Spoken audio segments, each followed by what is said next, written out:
نحمده ونستعينه ونؤمن به ونتوكل عليه ونعوذ بالله من شرور أنفسنا ومن سيئات أعمالنا من يهده الله فلا مضل له ومن يضلله فلا هادي له وأشهد أن لا إله إلا الله وحده لا شريك له وأشهد أن محمدا عبده ورسوله أرسله بالهدى ودين الحق ليظهره على الدين كله ولو كره المشركون اللهم صل على محمد وعلى آل محمد كما صليت على إبراهيم وعلى آل إبراهيم إنك حميد مجيد اللهم بارك على محمد وعلى آل محمد كما باركت على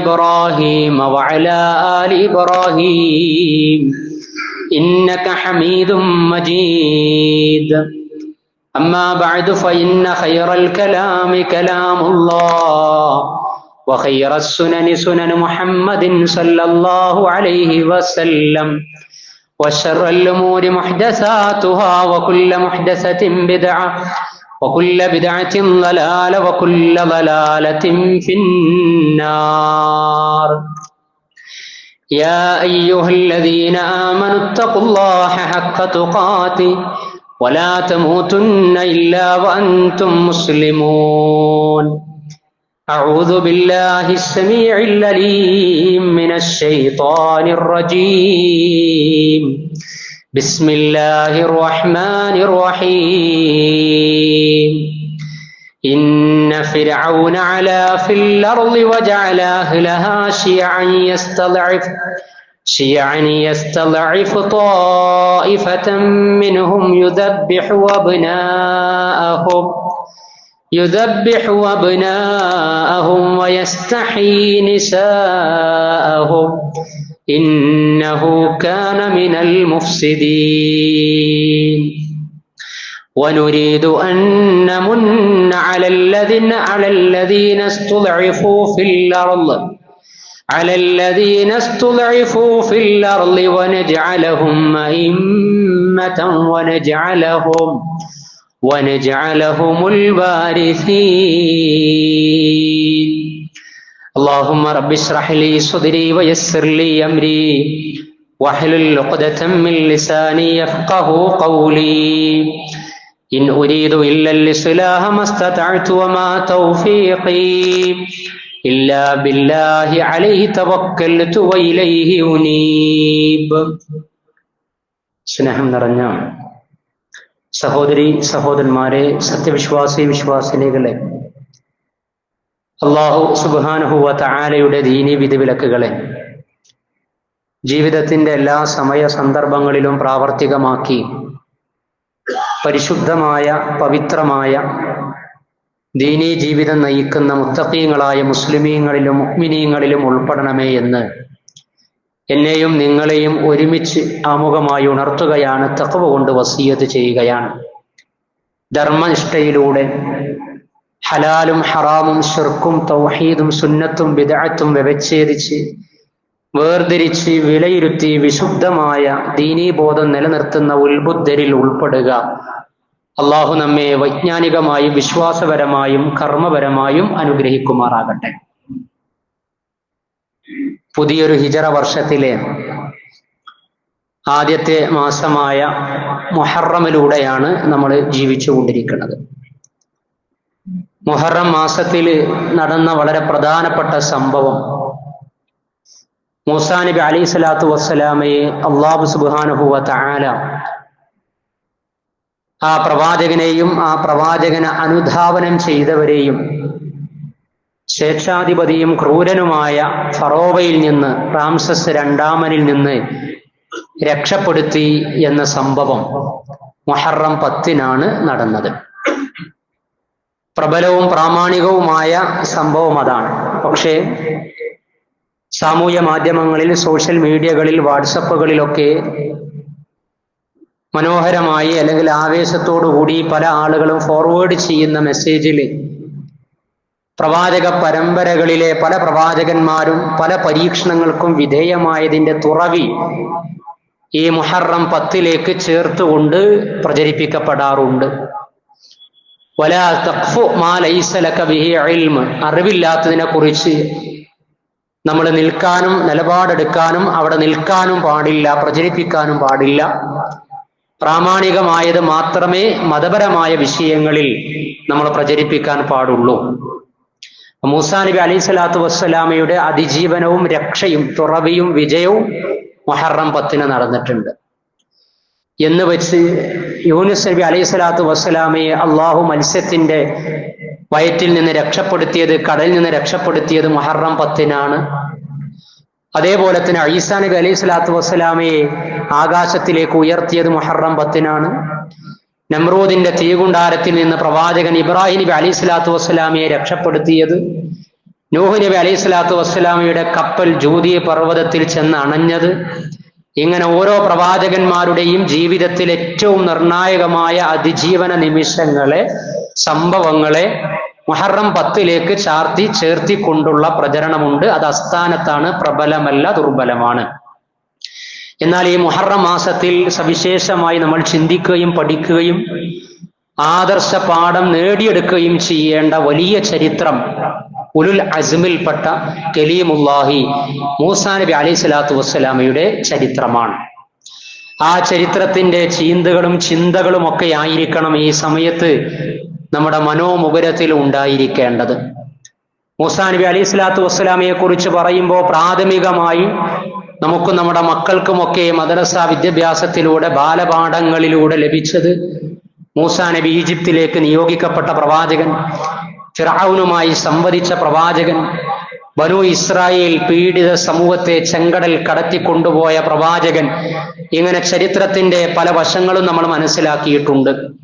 വിശുദ്ധ ഖുർആനിൽ നിരവധി പ്രവാചകന്മാരുടെ ചരിത്രം പറയുന്നുണ്ടെങ്കിലും ഏറ്റവും കൂടുതൽ പരാമർശിക്കപ്പെട്ട ചരിത്രം മൂസാ നബി അലൈഹി സ്വലാത്തു വസ്സലാമയുടേതാണ്. വിശുദ്ധ ഖുർആനിലെ സൂറത്തുൽ ഖസസ്, അതേപോലെ തന്നെ സൂറത്തുൽ അംബിയാ, സൂറത്തു ത്വാഹ, സൂറത്തു ശുഅറാ, സൂറത്തു നാസിആത്ത്, ഇതൊക്കെ നമ്മൾ പരിചിതമായ അധ്യായത്തിൽപ്പെട്ട അധ്യായമാണ് സൂറത്തു നാസിആത്ത്. അമ്മ ജുസിയിലെ 2ാമത്തെ അധ്യായമാണ്. ഹൽ അതാക ഹദീസു മൂസാ ഇദ് നാദാഹു റബ്ബുഹു ബിൽ വാദിൽ മുഖദ്ദസി തുവാ ഇദ്ഹബ് ഇലാ ഫിർഔന ഇന്നഹു തഗാ. ഹൽ അതാക, പ്രവാചകരെ താങ്കൾക്ക് വന്നെത്തിയോ എന്ന് പ്രത്യേകം പറഞ്ഞ് ഒരു പ്രവാചകന്റെ ചരിത്രം പ്രവാചകൻ മുഹമ്മദ് നബി സല്ലല്ലാഹു അലൈഹി വസല്ലമയോട് മുൻഗാമികളിൽപ്പെട്ട ഒരു പ്രവാചകന്റെ ചരിത്രം പടച്ചറബ് പങ്കുവെക്കുന്നുണ്ട് എങ്കിൽ അത് മൂസാ നബി അലൈഹി സ്വലാത്തു വസ്സലാമയുടെ ചരിത്രമാണ്. 20ാം അധ്യായം സൂറത്തു ത്വാഹയിലും വഹൽ അതാക ഹദീസ് മൂസാ നബി അലൈഹി സ്വലാത്തു വസ്സലാമയുമായി ബന്ധപ്പെട്ട വർത്തമാനം, ഹദീസ് എന്ന വാക്കിന്റെ അർത്ഥം വർത്തമാനമാണ്. ആ വർത്തമാനം അതൊരു സംസാര വിഷയമാണ്. അത് താങ്കൾക്ക് വന്നെത്തിയോ എന്ന്. ഈ വർത്തമാന കാലത്ത് വർത്തമാനങ്ങൾക്ക് വിധേയമാക്കേണ്ട ചരിത്ര പശ്ചാത്തല പാഠങ്ങൾ വർഷങ്ങൾക്ക് മുമ്പ് ഈജിപ്തിലേക്ക് കടന്നു വന്ന ഇസ്രായേൽ സമൂഹത്തിന്റെ വിമോചന നായകനായിരുന്ന മൂസാ നബി അലൈഹി സ്വലാത്തു വസ്സലാമയിൽ ഉണ്ട് എന്നാണ്. അതന്നും ഇന്നും എന്നും അതൊരു സംസാര വിഷയം തന്നെയാണ്. ഫിർഔനിലേക്കാണ് നിയോഗിക്കപ്പെട്ടത്. എന്താണ് ഫിർഔനിലേക്ക് നിയോഗിക്കപ്പെടാനുള്ള കാരണം? ഇന്നഹു തഗാ, അവൻ അതിക്രമിയായിരിക്കുന്നു എന്നാണ്. അവന് പരിധി വിട്ടിരിക്കുന്നു, അന്യായം പ്രവർത്തിച്ചിരിക്കുന്നു. അന റബ്ബുക്കുമുൽ അഅ്ലാ, ഞാനാണ് നിങ്ങളുടെ അത്യുന്നതനായ രക്ഷിതാവ് എന്ന നിലക്ക് വരെ അവൻ പറയുന്നിടത്തേക്ക് എത്തിയിട്ടുണ്ട്. എല്ലാ സീമകളും അവൻ ലംഘിച്ചിരിക്കുകയാണ്. അതുകൊണ്ട് ഫദ്ഹബ് ഇലാ ഫിർഔന, താങ്കൾ ഫിർഔനിന്റെ സവിധത്തിലേക്ക് ചെല്ലണം, പോകണം എന്ന് പറയാൻ. എത്രത്തോളമാണ് അന്യായം പ്രവർത്തിച്ചത്? താനാണ് റബ്ബ് എന്ന് പറഞ്ഞു, ദൈവവിശ്വാസത്തിന് എതിര് നിന്നു. ഒരു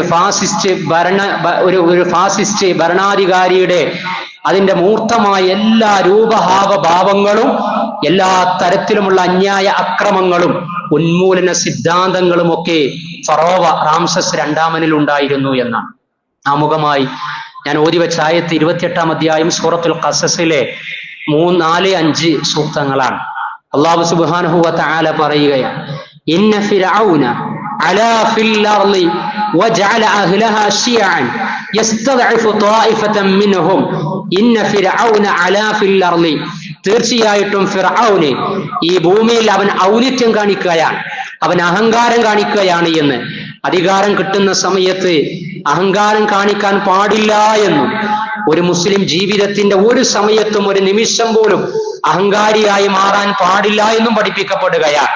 എന്നാൽ ഫറോ മറിച്ചായിരുന്നു. ഇന്ന ഫിർഔന അലാ ഫിൽ അർള്, അവൻ ഈ ഭൂമിയിൽ ഔന്നിത്യവും അഹങ്കാരവും നടിച്ചു. എന്നിട്ട് ആ അഹങ്കാരത്തിന്റെയും സ്വേച്ഛാധിപത്യത്തിന്റെയും ഭാഗമായി അധികാരത്തെ ഏത് വിധത്തിലാണ് ഉപയോഗപ്പെടുത്തിയത്? വജഅല അഹ്ലഹാ ശിയഅൻ, ആ നാട്ടിലുള്ള ഈജിപ്തിലുള്ള ആളുകളെ വ്യത്യസ്ത വംശങ്ങളും വിഭാഗങ്ങളുമാക്കി തീർത്തു. ഡിവൈഡ് ആൻഡ് റൂൾ, ഇതായിരുന്നു ഫിർഔന്റെ പോളിസി.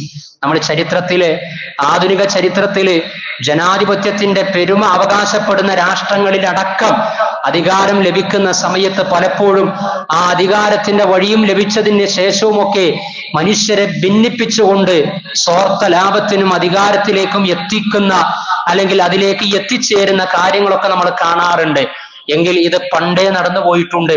അതിന്റെ തനിയാവർത്തനങ്ങൾ പലപ്പോഴും ഭരണാധികാരത്തിന്റെ വിഷയങ്ങളിൽ ഭരണാധികാരികൾ നടപ്പിൽ വരുത്തുമെന്ന് പടച്ചറബ് പറയുകയാണ്, ഒരു പ്രവാചകനെയും ആ പ്രവാചക സമൂഹത്തെയും ഉദാഹരിച്ചുകൊണ്ട്. വജഅല അഹ്ലഹാ ശിയഅൻ, ആ ഈജിപ്തിലെ സമൂഹത്തെ വിവിധ വിഭാഗങ്ങളാക്കി തീർത്തു. ഏതൊക്കെ സമൂഹങ്ങളെ? അവിടെയുള്ള ആദിമ വംശജര്, കോപ്റ്റിക് വംശജര് ഉണ്ടായിരുന്നു. കോപ്റ്റിക് വംശജരും അതേപോലെ തന്നെ യൂസുഫ് നബി അലൈഹി സ്വലാത്തു വസ്സലാമയുടെ കാലത്ത് ഈജിപ്തിലേക്ക് വന്ന ഇസ്രായേൽ സമൂഹവും ഉണ്ടായിരുന്നു. അവർക്കിടയിൽ ഭിന്നതയുണ്ടാക്കി. ആ ഭിന്നതയിൽ പ്രയോഗിച്ച പലതുമുണ്ട്. ശുദ്ധ ഖുർആനിലെ പല അധ്യായങ്ങളിലും നിറഞ്ഞു നിൽക്കുന്ന ചരിത്രമാണ്. ഹാമാൻ എന്ന് പറയുന്ന ഒരു മന്ത്രിയുണ്ട്. ഫിർഔനിനും സ്വേച്ഛാധിപതികൾക്കും ഫാസിസ്റ്റുകൾക്കുമൊക്കെ അവരുടെ തിട്ടൂരം നടപ്പിലാക്കുന്ന മന്ത്രിമാര് ഏത് സമയത്തും മന്ത്രിസഭയിൽ ഉണ്ടാവും എന്നത് അതിന് ഭൂതവും വർത്തമാനവും ഒക്കെ സാക്ഷിയാണ്. എങ്കിൽ ഹാമാനായിരുന്നു ഫിർഔനിന്റെ മന്ത്രി. ആ ഫിർഔനിന്റെ മന്ത്രി ഹാമാൻ പറഞ്ഞതാണ്, നമ്മളാണ് ഇവിടുത്തെ വംശജര്, നമ്മെ കവച്ചു വെക്കുന്ന രൂപത്തിൽ പെരുകിക്കൊണ്ടിരിക്കുകയാണ് ഇസ്രായേൽ വംശജര്, അതുകൊണ്ട് തന്നെ അവരെ കൊന്നൊടുക്കണം, അവരെ എത്നിക് ക്ലെൻസിങ്, വംശീയ ഉന്മൂലനത്തിന് വിധേയമാക്കണം. അവരുടെ സ്ത്രീകളെ കൊല്ലുന്നില്ലെങ്കിൽ കൂടി അവരിലെ ആണുങ്ങളെ, ആൺകുട്ടികളെ, കൗമാരത്തെ, യൗവനത്തെ, കുഞ്ഞുങ്ങളെ നമ്മൾ കൊന്നൊടുക്കണം എന്ന് പറയാ. ദുർബലമാക്കണം. നമ്മുടെ ഈജിപ്ഷ്യൻ സമൂഹത്തിലെ ഒരു വിഭാഗത്തെ ബനു ഇസ്രായേലരെ ദുർബലമാക്കണം. യുദബ്ബിഹു അബ്നാഹും, അവരിലെ ആൺമക്കളെ അറുകൊല ചെയ്യണം. നമുക്ക് ഭോഗിക്കാനും ഉപയോഗപ്പെടുത്താനും പീഡിപ്പിക്കാനും ബലാത്കാരം ചെയ്യാനും പറ്റുന്ന വിധത്തിൽ അവരുടെ സ്ത്രീകളെ നമുക്ക് ജീവിക്കാൻ അനുവദിക്കുകയും ചെയ്യാം. അസ്തിത്വമില്ലാത്ത ജീവിതം അവർ നയിക്കട്ടെ, എന്നാൽ ജീവൻ അവരുടെ ആൺമക്കളിൽ നിന്ന് നമുക്ക് അപഹരിക്കുകയും ചെയ്യാം. അങ്ങനെ നമ്മുടെ അധികാരത്തെ നമുക്ക് നിലനിർത്താം. ഇന്നഹു കാന മിനൽ മുഫ്സിദീൻ, തീർച്ചയായും ഫിർഔൻ റാംസസ് രണ്ടാമൻ അങ്ങേറ്റം കുഴപ്പം പിടിച്ച മനുഷ്യനായിരുന്നു, കുഴപ്പക്കാരിൽ പെട്ടവനായിരുന്നു എന്നാണ്. ഇത് ഫിർഔൻ ചെയ്യുക, ഇതവിടെ നടപ്പിൽ വരുത്തുക. മൂസാ നബി അലൈഹി സ്വലാത്തു വസ്സലാം ഈ ഒരു ഉമ്മത്തിനെ, ഈ ഒരു സമൂഹത്തെ, പീഡിത ജനവിഭാഗത്തെ രക്ഷപ്പെടുത്താനാണ് കടന്നു വരുന്നത്. അതിന്റെ അത്ഭുതങ്ങൾ, അതിലെ ചരിത്ര നിമിഷങ്ങളെ ആലോചിച്ച് നോക്കൂ നിങ്ങൾ. ഏതൊരു ഭരണാധികാരി അഥവാ ഫിർഔന് ആരിൽ നിന്നാണോ രക്ഷ തേടിയത്, അധികാരം ഉറപ്പിക്കാൻ ശ്രമിച്ചത് എങ്കിൽ തനിക്ക് എതിര് നിൽക്കുന്ന അഥവാ നിയോഗിക്കപ്പെട്ട പ്രവാചകന് ബനൂ ഇസ്രായേൽ വംശത്തെ അതിജീവിപ്പിച്ച് മോചിപ്പിച്ച് കൊണ്ടുപോകുന്ന ആ പ്രവാചകന്റെ ഇളം പ്രായത്തിൽ വളരുന്നത് ശത്രുവിന്റെ കൊട്ടാരത്തിലാണ്. യോജിക്കണം നമ്മൾ. ശത്രുവിന്റെ കൊട്ടാരത്തിൽ അല്ലാഹു സുബ്ഹാനഹു വ തആല ചില നിമിത്തങ്ങളെ, ചില നടപടിക്രമങ്ങളെ ആ രൂപത്തിലാണ് നടപ്പിലാക്കുക എന്ന ഫറോവയുടെ കൊട്ടാരത്തിലാണ് മൂസാ നബി അലൈഹി സ്വലാത്തു വസ്സലാം വളരുന്നത്. കാരണം മാതാവ് നദിയിൽ ഒഴുക്കിയതാണ്. കാരണം ആൺകുട്ടിയാണ്, കൊല്ലപ്പെടും. അവിടുത്തെ നിയമം അങ്ങനെയാണ്. അതിന്റെ തഫ്സീറുകളിൽ, വിശദീകരണങ്ങളിൽ കാണാം 1 വർഷം ആൺകുട്ടികളെ കൊല്ല. അങ്ങനെ ആദ്യം കൂടുതൽ കൊന്നൊടുക്കിയപ്പോ പിന്നെ ഖിദ്മത്ത് ചെയ്യാനും സേവനം ചെയ്യാനും പീഡിപ്പിക്കാനും തങ്ങളുടെ വർക്കുകളും തങ്ങൾക്ക് സേവനം ചെയ്യാനും ആണുങ്ങളില്ലാത്ത അവസ്ഥയുണ്ടായി. ആ സമയത്താ പറഞ്ഞത്, എങ്കിൽ ഇസ്രായേൽ വംശത്തിലെ എല്ലാവരെയും കൊന്നൊടുക്കണ്ട, വർഷം കണക്കാക്കി കൊന്നൊടുക്കാം. 1 വർഷം കൊന്നൊടുക്കുകയാണെങ്കിൽ അടുത്ത വർഷം ജനിക്കുന്ന കുഞ്ഞുങ്ങളെ നമുക്ക് ജീവിക്കാൻ വിടാമെന്ന്. അങ്ങനെ കൊല്ലണ്ട എന്ന് തീരുമാനിച്ച വർഷത്തിൽ മൂസാ നബി അലൈഹി സ്വലാത്തു വസ്സലാമയുടെ സഹോദരൻ ഹാറൂൻ നബി അലൈഹി സ്വലാത്തു വസ്സലാം ജനിക്കപ്പെട്ടു എന്ന്. എന്നാൽ കൊല്ലാൻ തീരുമാനിച്ച വർഷത്തിലാണ് മൂസാ നബി അലൈഹി സ്വലാത്തു വസ്സലാം പിന്നെ ജനിക്കപ്പെട്ടത്. അങ്ങനെയെങ്കിൽ ആ സമയത്താണ് ദൈവിക ബോധനമുണ്ടായത്. മൂസാ നബി അലൈഹി സ്വലാത്തു വസ്സലാം എന്ന പിഞ്ചു കുഞ്ഞിനെ നൈൽ നദിയിൽ ഒഴുക്കാനും അവസാനം ആ കുഞ്ഞ് ഫിർഔനിന്റെ കൊട്ടാരത്തിലേക്ക് എത്തിച്ചേരുന്നതും അവസാനം മൂസാ നബിയുടെ മാതാവ് തന്നെ ആ കുഞ്ഞിനെ പാലൂട്ടി വളർത്തുന്ന രംഗമൊക്കെ വിശുദ്ധ ഖുർആൻ അതിമനോഹരമായി സൂറത്തുൽ ഖസസിലെ തുടർന്നു വരുന്ന ആയാത്തുകളിലൂടെ വിശദീകരിക്കുന്നുണ്ട്. ഇതാണ് പടച്ച റബ്ബിന്റെ നടപടിക്രമം എന്ന് പറഞ്ഞാൽ. അദൃശ്യമായി അഭൗതികമായി അത്ഭുതങ്ങൾ ചില കാര്യങ്ങൾക്ക് വേണ്ടി അല്ലാഹു സുബ്ഹാനഹു വ തആല നിശ്ചയിക്കും എന്ന് തന്നെയാണ്. ആ നിശ്ചയത്തിന്റെ ബാക്കി പത്രമായി കൊണ്ട് പിന്നീട് മൂസാ നബി അലൈഹി സ്വലാത്തു വസ്സലാം പ്രബോധകനായി, പ്രവാചകനായി, ആ ഉമ്മത്തിനെ രക്ഷപ്പെടുത്തുന്ന മഹാപരിഷ്കർത്താവായി ഈജിപ്തിലേക്ക് മദിയനിൽ നിന്ന് കടന്നു വന്നു എന്ന് ചരിത്രത്തിന്റെ തുടർച്ചയിൽ നാം വായിക്കുകയാണ്. അഥവാ അധമരാക്കി, അധസ്ഥിതരാക്കി, ഒന്നുമല്ലാതാക്കി വംശീയ ഉന്മൂലനത്തിന് വിധേയമാക്കിയ ബനൂ ഇസ്രായേൽ സമൂഹത്തിന് പടച്ച റബ്ബ് അതിജീവനം കൊടുക്കുകയും ചെയ്തു. വനുരീദു അൻ നമുന്ന അലൽ ലദീന ഇസ്തുദ്ഇഫു ഫിൽ അർളി വനുരീദു, അല്ലാഹ് പറയാ, നാം ഉദ്ദേശിക്കുകയാണ് അന്നമുന്ന ദാക്ഷിണ്യം കാണിക്കാൻ, കാരുണ്യം കാണിക്കാൻ, ആരാണോ ദുർബലമാക്കപ്പെടുന്നവർ എങ്കിൽ, ആരാണോ മോബ് ലിഞ്ചിങ്ങിന് വിധേയമാകുന്നത് എങ്കിൽ, ആരാണോ ഭരണകൂടത്തിന്റെ ഫാസിസ്റ്റ് നയങ്ങളുടെ പേരിൽ വർഗീയവൽക്കരിക്കപ്പെട്ട ഒരു ഭൂമികയില് ആൾക്കൂട്ട അക്രമത്തിന് അന്യായത്തിന് വിധേയമായി കൊണ്ടിരിക്കുന്നത് എങ്കിൽ ആ അർത്ഥത്തിലൊക്കെ ആധുനികമായി വിശകലനം ചെയ്യാം. അങ്ങനെ ഭൂമിയുടെ ഏതെങ്കിലും കോണിൽ ഏത് കാലത്താകട്ടെ ദുർബലമായി കൊണ്ടിരിക്കുന്ന ആളുകൾക്കൊക്കെ ഒരു കാലം വരും, അവരെ നാം ആക്കി തീർക്കുന്നതാണ്. അയിമ്മത്തൻ, ഇമാമുമാരാക്കും, നേതാക്കന്മാരാക്കും. ഒന്നുമല്ലാതായി പോകാൻ സാധ്യതയുള്ളവർ തന്നെ ഈ രാജ്യത്തിന്റെ ദിശാബോധം നയിക്കുന്നിടത്തേക്ക് അല്ലാഹു സുബ്ഹാനഹു വ തആല എത്തിക്കും. വനജഅലഹുൽ വാരിസീൻ, പീഡിത ജനവിഭാഗത്തിൽ നിന്ന്, ഒറ്റപ്പെട്ടവരിൽ നിന്ന് അംഗബലമുള്ള അവസ്ഥകളിലേക്ക് എത്തിച്ചേരുകയും ചെയ്യും. ലക്ഷണങ്ങൾ മാറി മറിയും, അധികാരങ്ങൾ മാറി മറിയും. അതാണ് വനജഅലഹുൽ വാരിസീൻ, പീഡിപ്പിക്കപ്പെടുന്ന ഉമ്മത്തിൽ നിന്ന് തന്നെയാണ് പിന്നെ ശബ്ദിക്കുന്നതിന് വേണ്ടി ആളുകൾ 5, 10, 20, 30 ഒക്കെ കടന്ന് അധികാര സ്ഥാനത്തേക്ക് എത്തുക. എന്നാൽ അങ്ങനെ ഈ ഭൂമിയിൽ ആധിപത്യം കൊടുക്കും. വനുരിയ ഫിർഔന വഹാമാന, അങ്ങനെ ഫിർഔനിനും വഹാമാന, ഫിർഔനിന്റെ മന്ത്രിയായ ഹാമാനിനും വജുനൂദഹുമാ, ഔദ്യോഗികമായ രാജ്യത്തിന്റെ സൈന്യത്തിന് പുറമെയുള്ള ചില സൈന്യങ്ങൾ ഉണ്ടായിരിക്കും അവർക്ക്. അവർ ജാഗ്രതക്കാകുന്ന വിധത്തിൽ, അവർ പേടിക്കുന്ന വിധത്തിൽ, അവർ ചൂളിപ്പോകുന്ന വിധത്തിൽ അല്ലാഹു സുബ്ഹാനഹു വ തആല അധികാര കൈമാറ്റങ്ങൾ നടത്തുമെന്നാണ് ഇത് ചരിത്രത്തിന്റെ നാളുവഴികളിൽ തീർച്ചയായും കാണുവാൻ നമുക്ക് സാധിക്കുന്നതാണ്. അല്ലാഹു സുബ്ഹാനഹു വ തആല മൂസാ നബി അലൈഹി സ്വലാത്തു വസ്സലാമയുടെ ചരിത്രം പഠിപ്പിക്കുന്നതിലൂടെ മുഹറം 10 കടന്നു വരുമ്പോ അതിലൂടെ ഇസ്ലാമിക സമൂഹവും ഇസ്ലാമികേതര സമൂഹവും ഒക്കെ വലിയ ചിന്തയായി മനസ്സിൽ കോറിയിടേണ്ടത് പീഡിത സമൂഹത്തിന് രക്ഷ ദൈവീകമായ ബോധനത്തിലൂടെയും നടപടിക്രമങ്ങളിലൂടെയും ഒരു നാൾ ഉണ്ടാകും എന്നതിന്റെ സാക്ഷ്യപത്രമാണ്. അതിന്റെ നിയോഗം മൂസാ നബി അലൈഹി സ്വലാത്തു വസ്സലാം ത്യാഗനിർഭരമായി നിർവഹിച്ചു. ഫിർഔൻ എന്ന് പറയുന്ന ക്രൂരനായ ഭരണാധികാരിയാണെങ്കിൽ പോലും അല്ലാഹു സുബ്ഹാനഹു വ തആലയെ പരിചയപ്പെടുത്തുന്ന തൗഹീദി വചനം എത്തിക്കുന്ന വിഷയത്തിൽ അങ്ങേയറ്റത്തെ വിവേകത്തോടുകൂടി, വിനയത്തോടുകൂടി, ഹൃദയ വിശാലതയോടുകൂടി ഈ സന്ദേശം സംവദിക്കുന്ന രംഗങ്ങളും വിശുദ്ധ ഖുർആൻ അറിയിക്കുന്നുണ്ട്. അല്ലാഹു സുബ്ഹാനഹു വ തആല ഫിർഔനിന്റെ മെസ്സേജ് എത്തിക്കാൻ മൂസാ നബി അലൈഹി സ്വലാത്തു വസ്സലാമയോട് പറഞ്ഞപ്പോ, എനിക്ക് സഹായിയായി എന്റെ സഹോദരൻ ഹാറൂൻ നബിയെ നിശ്ചയിച്ചു തരണം, നിങ്ങൾ രണ്ടുപേരും ചെല്ലുക. ഫഖൂലാ ലഹു ഫഖൂലാ, നിങ്ങൾ രണ്ടുപേരും പറയണം ഖൗലൽ ലയ്യിന, ഏറ്റവും നല്ല വാക്കാണ് പറയേണ്ടത് എന്നാണ്. ഖൗലൽ ലയ്യിന എന്നാ പറഞ്ഞത്. ദഅവത്തിന്റെ മേഖലയിലെ മാന്യമായ വാക്ക് പറയണമെന്ന്. ആരോട് പറയണം എന്നാ പറഞ്ഞത്? ഫിർഔനിനോട് പറയണമെന്നാണ്. അങ്ങനെയെങ്കിൽ ഇസ്ലാമിക ദഅവത്ത്, ഇസ്ലാമിക സമൂഹത്തിനിടക്ക് പടച്ച റബ്ബിനെ അറിഞ്ഞവരോട് ദഅവത്ത് നടത്തുമ്പോൾ, പരലോകത്തിൽ വിശ്വസിക്കുന്നവർ തമ്മിൽ ദഅവത്തുകൾ നടത്തുന്ന സമയത്ത് എത്രമേൽ മാന്യമായിട്ടായിരിക്കണം, ഗുണകാംക്ഷ നിർഭരമായിരിക്കണം ദഅവത്ത് എന്നുകൂടി മൂസാ നബിയുടെ പ്രബോധന ചരിത്രത്തിൽ നിന്ന് നമ്മൾ വായിച്ചെടുക്കുകയാണ്. ആ പ്രബോധനത്തിന് പോകുമ്പോൾ പോലും റബ്ബിശ്റഹ് ലി സ്വദ്രി, എന്റെ ഹൃദയത്തിന് നീ വിശാലത നൽകണമേ എന്ന് പ്രാർത്ഥിച്ചുകൊണ്ടാണ് ഫിർഔനിന്റെ സവിധത്തിലേക്ക് വലിയ ദഅവത്തിന് വേണ്ടിയുള്ള ഉത്തരവാദിത്വം നിർവഹിക്കാൻ ഇറങ്ങി പുറപ്പെടുന്നത്. എന്നിട്ട് ഫിർഔൻ ഇങ്ങനെ ചോദിക്കുന്നുണ്ട്, മൂസ, നീ പരിചയപ്പെടുത്തുന്ന റബ്ബാണ് യഥാർത്ഥ റബ്ബ് എങ്കിൽ മരിച്ചുപോയ ആളുകളുടെ ഒക്കെ അവസ്ഥ എന്താ? അവരൊന്നും അതിൽ വിശ്വസിച്ചിട്ടില്ലല്ലോ എന്ന്. അപ്പോൾ അള്ളാഹ് മൂസാ നബി അലൈഹി സ്വലാത്തു വസ്സലാം പറഞ്ഞത്, അവരെ കുറിച്ചുള്ള അറിവൊക്കെ എന്റെ റബ്ബിന്റെ അടുക്കലുണ്ട്, നീ നിന്റെ കാര്യം നോക്കിക്കോ, നിന്റെ രക്ഷ നോക്കിക്കോ, നീ തൗഹീദ് അംഗീകരിച്ചോ എന്ന്. എങ്കിൽ നീ പരിചയപ്പെടുത്തുന്ന റബ്ബ് ആരാണെന്ന് ചോദിക്കുക.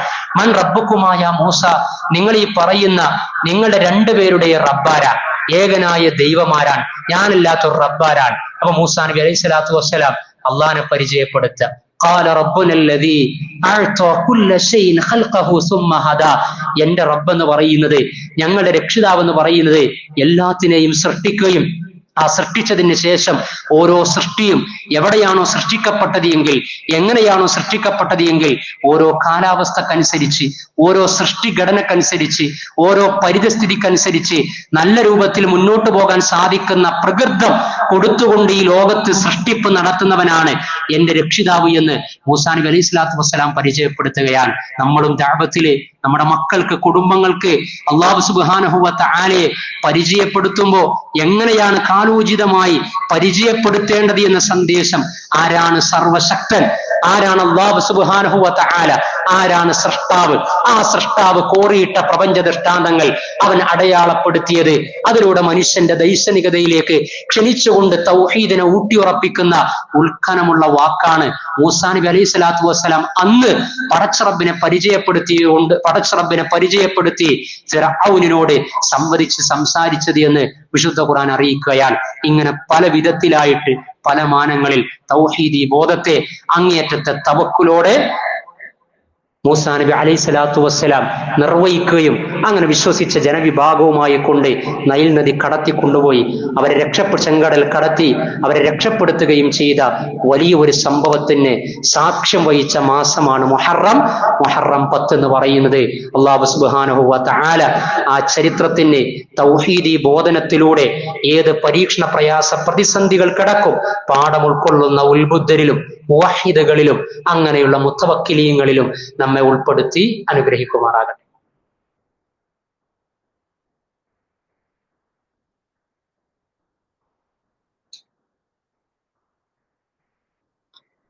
അൽഹംദുലില്ലാഹ് ഹംദൻ കസീറൻ തയ്യിബൻ മുബാറകൻ ഫീ കമാ യുഹിബ്ബു റബ്ബുനാ വയറല്ലാഹു വഅശ്ഹദു അൻ ലാ ഇലാഹ ഇല്ലല്ലാഹു വഹ്ദഹു ലാ ശരീക ലഹു വഅശ്ഹദു അന്ന മുഹമ്മദൻ അബ്ദുഹു വറസൂലുഹു അർസലഹു ബിൽ ഹുദാ വദീനിൽ ഹഖ് ലിയുദ്ഹിറഹു അലദ്ദീനി കുല്ലി വലൗ കരിഹൽ മുശ്രികൂൻ.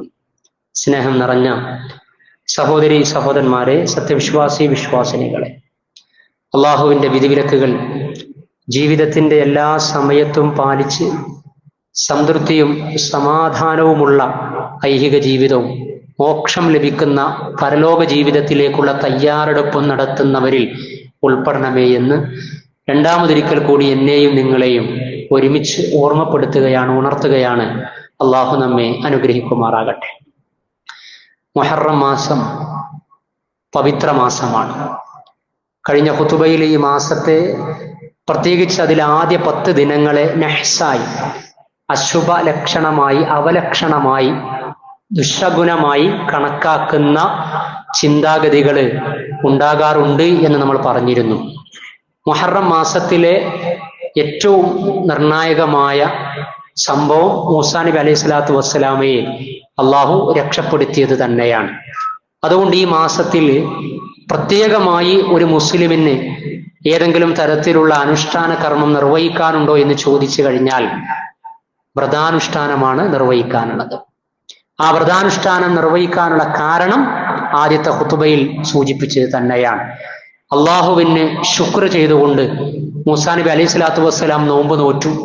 അതേപോലെ തന്നെ ഇസ്രായേൽ വംശജർ നോമ്പ് നോറ്റു, ജൂതന്മാര് നോമ്പ് നോറ്റു.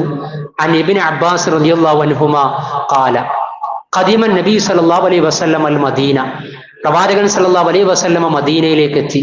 ഫറഅൽ യഹൂദ, അപ്പോൾ ജൂതന്മാരെ കണ്ടു. തസൂമു യൗമ ആശുറ, അവർ ആശുറായിന്റെ ദിവസം മുഹറം 10 ദിവസം അവർ നോമ്പ് നോൽക്കാൻ. ഫഖാല മാ ഹാദാ, ഇതെന്താണ് എന്ന് ചോദിച്ചു. ആ സമയത്ത് ഖാലു, അവർ പറഞ്ഞു, ഹാദാ യൗമുൻ സാലിഹ്, ഇതൊരു നല്ല ദിനമാണ് എന്നാണ്. ആരാ പറയുന്നത്? ജൂതന്മാര് പറയാ മുഹറം 10 നല്ലൊരു ദിനമാണ് എന്ന്. എന്നാൽ പ്രവാചകന്റെ അനുയായികളും മൂസാ നബിന്റെ അനുയായികളുമായിട്ടുള്ള മുസ്ലിങ്ങൾ പറയാ മുഹറത്തിൽ ആദ്യ 10 ദിനങ്ങളും മുഹറം 10ഉം ദുശകുനമാണ്, നഹ്സാണ് എന്ന്. അപ്പൊ ജൂതന്മാര് പോലും ഹാദാ യൗമുൻ സാലിഹ്, ഇത് നല്ല ദിനമാണ്. ഹാദാ യൗമുൻ, ഇതൊരു ദിനമാണ്. നജ്ജല്ലാഹു ബനി ഇസ്രായീല, ബനു ഇസ്രായേൽ സമൂഹത്തെ അള്ളാഹു രക്ഷപ്പെടുത്തി, മിൻ അദുവ്വിഹിം, അവരുടെ ശത്രുക്കളിൽ നിന്ന്. ഫസാമഹു മൂസാ, മൂസാ നബി അലൈഹി സ്വലാത്തു വസ്സലാം നോമ്പ് നോറ്റു. ഖാല, ആ സമയത്ത് പ്രവാചകൻ ഇത് കേട്ടപ്പോ പറഞ്ഞു, ഫഅന അഹഖു ബി മൂസാ മിൻകും, നിങ്ങളെക്കാൾ കൂടുതൽ ആദർശപരമായി തൗഹീദിന്റെ അടിസ്ഥാനത്തിൽ മൂസാ നബി അലൈഹി സ്വലാത്തു വസ്സലാം പ്രബോധനം ചെയ്ത ആശയത്തിലും ആദർശത്തിലും ഞാനും എന്റെ ഉമ്മത്തുമാണുള്ളത്. അതുകൊണ്ട് ഫസാമഹു, പ്രവാചകൻ നോമ്പ് നോറ്റു. വഅമറ ബിസിയാമിഹി, നോമ്പ് നോൽക്കാൻ കൽപ്പിക്കുകയും ചെയ്തു. ആശുറ, മുഹറം 10, അതിന് നമ്മൾ നോമ്പ് നോൽക്കണം. ഇനിയും ആ മുഹറം 10 നോമ്പ് നോറ്റു. ആ സമയത്ത് ഇത് ജൂതന്മാരും നോൽക്കുകയാണല്ലോ. ഇസ്ലാമിക സമൂഹം സ്വത്വബോധമില്ലാത്തൊരു സമൂഹമല്ല, ഐഡന്റിറ്റി ക്രൈസിസ് ഉള്ള ഒരു സമൂഹമല്ല. അനുഷ്ഠാനത്തിലും ആചാരത്തിലുമൊക്കെ ഇതര മതവിഭാഗങ്ങളിൽ നിന്നൊക്കെ വ്യതിരിക്തതയുള്ള ഒരു സമൂഹമാണ്, വ്യതിരിക്തതയുള്ള സമൂഹമാണ്. അപ്പൊ സഹാബികൾ ചോദിച്ചു, ജൂതന്മാര് നോക്കണ്ടല്ലോ, അവര് മതവും കാര്യങ്ങളൊക്കെ ആയിട്ട് വേറെ രൂപത്തിൽ നീങ്ങാണല്ലോ, നമ്മളും അതേ ദിവസം തന്നെയാണല്ലോ നോമ്പ് നോൽക്കണത്. എന്നാൽ മൂസാ നബിയിൽ നമ്മളും അവരും വിശ്വസിക്കുന്ന വിശ്വാസത്തിന്, ആദർശത്തിന് അതിലും വ്യത്യാസം ഉണ്ടല്ലോ. അപ്പൊ അതിന്റെ അടിസ്ഥാനത്തിൽ എന്താണ് ചെയ്യേണ്ടത് എന്ന് ചോദിച്ച സമയത്ത് അൻ അബ്ദുല്ലാഹി ഇബ്നു അബ്ബാസ് റളിയല്ലാഹു അൻഹുമാ يقول حين صام رسول الله صلى الله عليه وسلم يوم عاشوراء وامر بصيامه, പ്രവാചകൻ മുഹറം 10 ആഷുറ എന്ന നിലക്ക്, അശറ എന്ന് പറഞ്ഞാൽ 10 നാൾ, ആഷുറ എന്നാൽ 10ാമത്തെ ആ നോമ്പ് നോറ്റു, അഥവാ മുഹറം 10 നോമ്പ് നോറ്റു. ഖാലു യാ റസൂലല്ലാഹ് ഇന്നഹു യൗമുൻ തുഅല്ലിമുഹു യഹൂദ വന്നസാറ, ജൂതന്മാരും ക്രൈസ്തവരും ഒക്കെ ഈ ദിനത്തെ പ്രത്യേകം പവിത്രമാക്കുന്നുണ്ട്. ഫഖാല റസൂലുള്ളാഹി സ്വല്ലല്ലാഹു അലൈഹി വസല്ലം, അവരിൽ നമ്മൾ മാറാൻ ശ്രമിക്കണ്ടേ എന്നാണ്. ഓ ഒന്നിന്റെ പിന്നാലെ പോയിക്കൊണ്ടിരിക്കാൻ, ബൗദ്ധരതയും മതേതരത്തെ തെളിയിക്കാൻ വേണ്ടി ചാണിന് ചാണായി പാഞ്ഞുകൊണ്ടിരിക്കുകയാണ്, നടക്കല്ലേ ചെയ്യുന്നത്. മനസ്സിലായില്ലേ നിങ്ങള്? കുട്ടികളൊക്കെ ക്യാമ്പസിലും അതേപോലെ തന്നെ മറ്റു സ്ഥലങ്ങളിലും നമ്മുടെ ജീവിത മേഖലകളിലും ഒക്കെ ഈ സ്വത്വബോധം നഷ്ടപ്പെടുത്താൻ വേണ്ടിയിട്ട് സോഷ്യൽ മീഡിയകളിൽ അടക്കം അതിലേക്കൊന്നും ഞാൻ പ്രവേശിക്കുന്നില്ല. ഏതായാലും സഹാബികൾക്ക് ആ ബോധം ഉണ്ടായി. ഫഖാല റസൂലുള്ളാഹി സ്വല്ലല്ലാഹു അലൈഹി വസല്ലം ഫഇദാ കാനൽ ആമുൽ മുഖ്ബിൽ, എങ്കിൽ അടുത്ത വർഷം വരികയാണെങ്കിൽ, അത് മുഹറം 10 കഴിഞ്ഞല്ലോ, ഫഇദാ കാനൽ ആമുൽ മുഖ്ബിൽ ഇൻഷാ അല്ലാഹ് സുംനൽ യൗമ താസിഅ, മുഹറം 9 നോമ്പ് നോൽക്കും. അതിനാണ് താസുഅ എന്ന് പറയുന്നത്. അത് താസിഅ എന്നതിൽ നിന്നാണ്. അശറ എന്നതിന് ആഷുറ, താസിഅ എന്നതിന് താസുഅ. അപ്പൊ മുഹറം 9 നോമ്പ് നോൽക്കാം. പക്ഷേ ഹത്താ തുവഫിയ റസൂൽ സല്ലല്ലാഹു അലൈഹി വസല്ലം ഫലം യഅതിൽ ആമുൽ മുഖ്ബിൽ, പക്ഷെ പ്രവാചകന് നോമ്പ് നോൽക്കാൻ കഴിഞ്ഞില്ല. വാക്കാൽ പ്രവാചകന്റെ ചര്യയാണത്. പ്രവാചക സുന്നത്ത് എന്ന് പറയുന്നത് മിൻ ഖൗലിഹി വഫഇലിഹി വതഖരീരിഹി, പ്രവാചകൻ ചെയ്തു കാണിച്ചത്, പ്രവാചകൻ പറഞ്ഞത്, പ്രവാചകൻ മൗനമായി അംഗീകരിച്ചത്. അപ്പൊ മുഹറം 9 താസുഅ എന്ന നിലക്കും നോമ്പ് നോൽക്കാവുന്നതാണ്. ഇനി ആ നോമ്പ് നോൽക്കുന്നത് എന്തിനു വേണ്ടിയാ? ഇന്നമൽ അഅമാലു ബിന്നിയ്യ, പ്രവർത്തനങ്ങൾ പരിഗണിക്കപ്പെടുന്ന നിയ്യത്ത് അടിസ്ഥാനത്തിലാ. എന്താ നിയ്യത്ത് ഉണ്ടാകേണ്ടത്? അറഫ നോമ്പ് നോറ്റു, എന്തായിരുന്നു നിയ്യത്ത്? ഹദീസ് പഠിപ്പിച്ചതനുസരിച്ച് അറഫ നോമ്പിലെ പ്രഭാതം മുതൽ പ്രദോഷം വരെ ആ നോമ്പ് അനുഷ്ഠിച്ചപ്പോൾ നമ്മുടെ ചിന്ത എന്തായിരുന്നു? യുകഫിറു സനത്തുൽ മാദിയ വൽ ഖാബില, വരുന്നതും കഴിഞ്ഞു പോയതുമായ വർഷത്തെ പാപങ്ങൾ അള്ളാഹു പുറത്തു തരും. അങ്ങനെയെങ്കിൽ മുഹറം 10 ആ താസ്വ ആശുറ നോമ്പ് നോൽക്കുന്ന സമയത്ത് നമ്മുടെ മനസ്സിലുണ്ടാകേണ്ട വിചാരം, നമുക്ക് ലഭിക്കേണ്ടത് എന്താണ്? സൗമു യൗമി അറഫ യുകഫിറു സനതൈനി മാളിയതൻ വമുസ്തഖ്ബിലതൻ വസൗമു ആശുറ, ആശുറ നോമ്പ് യുകഫിറു സനതൻ മാളിയതൻ, കഴിഞ്ഞ വർഷത്തിലെ പാപങ്ങൾ പൊറുപ്പിക്കുന്നതാണ്. 1445 ഹിജറ വർഷത്തിലെ പാപങ്ങൾ പൊറുപ്പിക്കപ്പെട്ട് 1446 പുതിയ ഒരു ഹിജറ വർഷത്തിലേക്ക് നമ്മൾ പ്രവേശിച്ചിരിക്കുകയാണ്. ഈ പുതുവർഷത്തെ, ഈ പുതിയ ഹിജറ വർഷത്തെ പുതുമനസ്സോടെ, നന്മയാർന്ന മനസ്സോടെ, പാപക്കറകൾ നീക്കിക്കളഞ്ഞുകൊണ്ട് ഈ വർഷത്തിലെ തുടർ ദിവസങ്ങളിലേക്കും മാസങ്ങളിലേക്കും പ്രവേശിക്കാൻ ആഗ്രഹിക്കുന്ന വിശ്വാസികൾക്ക് ഇതാ ആശുറ നോമ്പിലൂടെ അല്ലാഹു സുബ്ഹാനഹു വ തആല തസ്ബിയത്തിന്റെ തഖ്വയുടെ ഒരു ഓഫർ നൽകിയിരിക്കുകയാണ്. നമ്മളും മക്കളും കുടുംബ ബന്ധുക്കളും ഒക്കെ അത് തീർച്ചയായും എടുക്കണം. പരസ്പരം അത് വസിയത്ത് ചെയ്യണം, ഓർമ്മപ്പെടുത്തണം, ഉപദേശം കൊടുക്കേണ്ടതുണ്ട്. ഇനി അതിന്റെ കൂടെ നമുക്കറിയാം ഈ മുഹറം 10 തന്നെ നഹസിന്റെ ദിവസമായി കൊണ്ട് ഷിയാക്കള് അവർ ആത്മപീഡ നടത്തിക്കൊണ്ട് ആചരിക്കുന്ന ദിനം കൂടിയാണ്. മുഹറം 10 ഹിജറ 61 കർബലയിൽ വെച്ച് പ്രവാചകൻ സല്ലല്ലാഹു അലൈഹി വസല്ലമയുടെ പേരക്കുട്ടി ഹുസൈൻ റളിയല്ലാഹു അൻഹു, ഫാത്തിമ റളിയല്ലാഹു അൻഹുവിന്റെ, അലി റളിയല്ലാഹു അൻഹുവിന്റെ മകൻ ഹുസൈൻ റളിയല്ലാഹു അൻഹു കൊല്ലപ്പെടുകയുണ്ടായി. ദാരുണമായ സംഭവമാണ്, സങ്കടമുണ്ട്. പക്ഷേ ആ സങ്കടത്തെ, ആ കൊല്ലപ്പെടലിനെ, ആ വേർപാടിനെ, ആ ദുരന്തത്തെ അതിശയോക്തി കലർത്തിക്കൊണ്ട് പ്രവാചക കുടുംബത്തോട് അദമ്യമായ അങ്ങേയറ്റത്തെ അഭിവാഞ്ചയാണ്, ആഗ്രഹമാണ് എന്ന നിലയ്ക്ക് അനാചാരങ്ങളും അത്യാചാരങ്ങളും ആത്മപീഡയും ഒക്കെ കൊണ്ടുവരാൻ ഇസ്ലാം സമ്മതിക്കുന്നില്ല.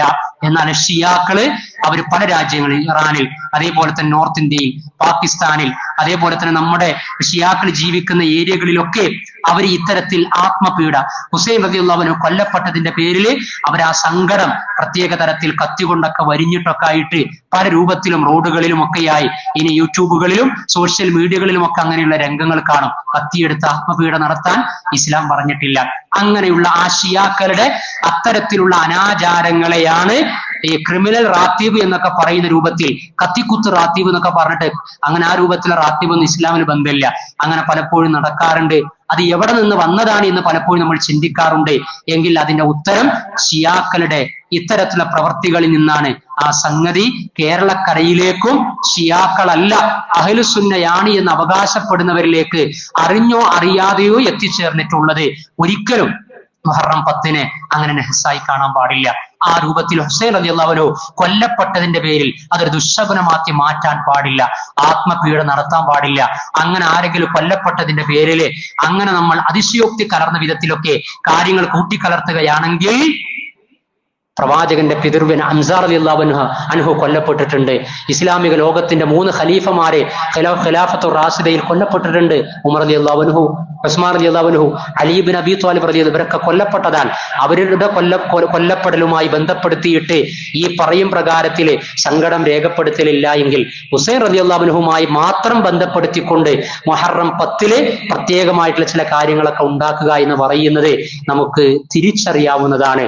അതുകൊണ്ട് ആ മുഹറം 10 നഹസാക്കിയത് ഷിയാക്കളാണ്. ആ ഷിയാക്കളുടെ പാരമ്പര്യമല്ല നമുക്കുണ്ടാകേണ്ടത്, മറിച്ച് പ്രവാചക പാരമ്പര്യമാണ്. പ്രവാചകന്റെ പാരമ്പര്യം മൂസാ നബിയുടെ പാരമ്പര്യമാണ്. ആ പാരമ്പര്യം മുഹറം 10 സന്തോഷത്തിന്റെ ദിനം, ആ ഒരർത്ഥത്തിൽ രക്ഷപ്പെടുത്തലിലൂടെ അന്ന് നോമ്പ് അനുഷ്ഠിക്കാനാണ് പറഞ്ഞിട്ടുള്ളത്.